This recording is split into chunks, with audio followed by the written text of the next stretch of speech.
Hey, this is TJ. Thanks for joining me. Today I'm going to take a quick look, a review of the PreSonus Quantum 2626 Thunderbolt audio interface.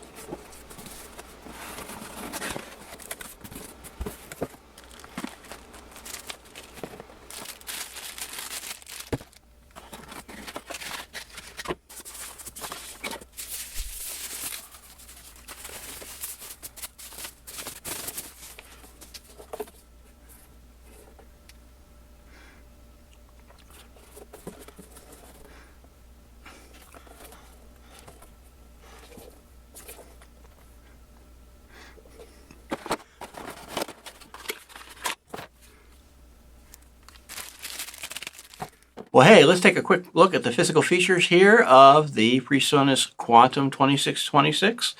Obviously here on the front, you have 8 of their X-Max preamp inputs, and the first 2 can be used as high Z inputs.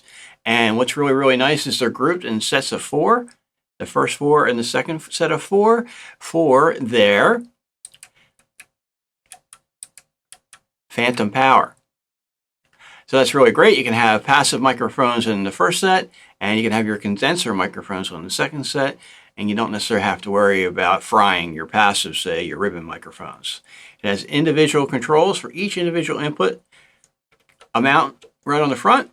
It has a master control, and it has 2 headphone inputs with their individual controls. Let's zip it to the back.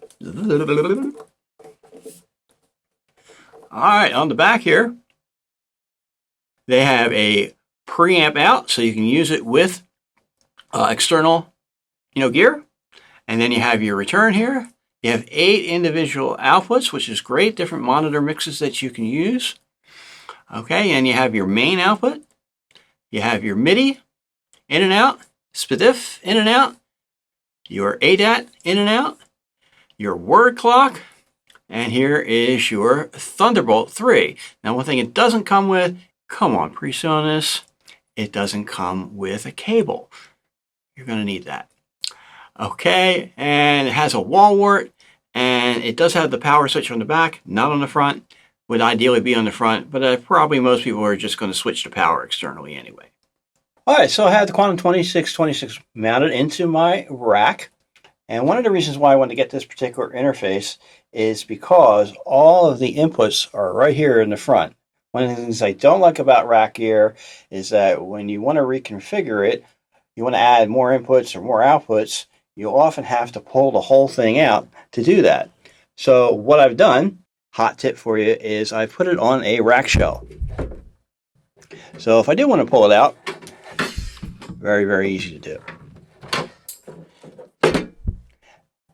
Now in the back, I've plugged into the return with my mixer.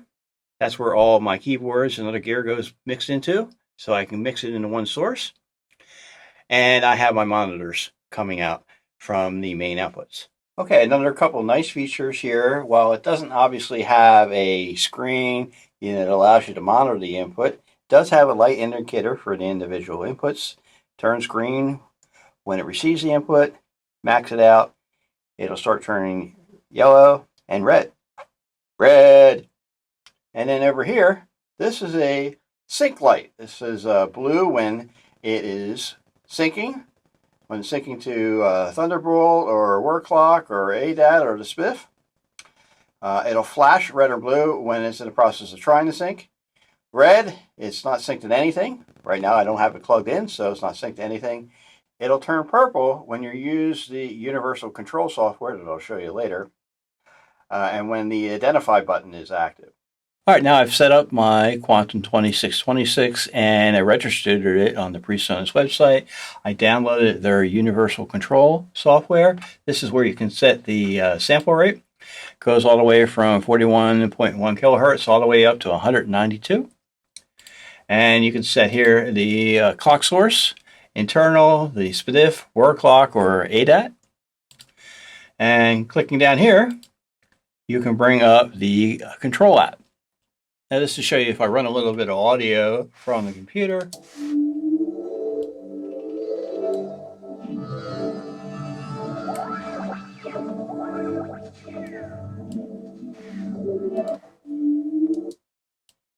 it'll show up here on the outputs.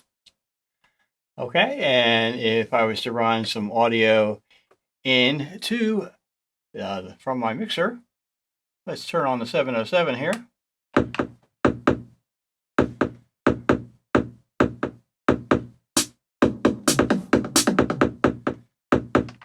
Hi, you can see the audio coming in from my mixer into channels 1 and 2. Now, if you remember, I plugged the audio from my mixer into the returns, so they come through on channels 1 and 2.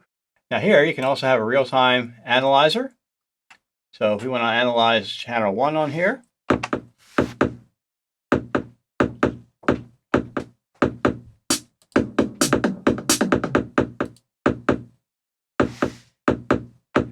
or channel 2, we can do that. And this has many different options here for the range. If you want to hold it, you want to measure the LUFs, LUFs, and so forth. Up here are your ADAC controls. So you can measure those inputs. And right here is the activate button. If you remember what I mentioned before, it'll light purple on the unit itself, and that'll allow you to know that it's synced together. Well, hey, that's it. It's the PreSonus Quantum 2626 interface. You know, interfaces aren't the most sexy thing in the world, but they are a necessary piece of gear if you want to record. And I think this is going to be what I'm looking for in terms of what I use interfaces for. I like the fact that it has all the audio inputs in the front, don't have to mess with the back or a patch bay. But it also has the other features I was looking for, that being the digital audio, the sync functions, all those kind of things, and the extra outputs I also wanted. It has a very low amount of latency, less than 1 millisecond. One of the reasons why it's able to do that at such a low price is it doesn't have any digital signal processing, DSP. So you're going to have to use audio monitoring in your software of your DAW. That's not necessarily a bad thing. It's just a different way to configure it. It's not really bad when you have such low latency anyway. I want to say thank you for watching this video. If you have any questions, please do go down to the comment section, ask. I'm more than happy to answer this for you. Please do share and subscribe. And also check out tjontheroad.com for more. Thanks so much for your support. We'll see you next time.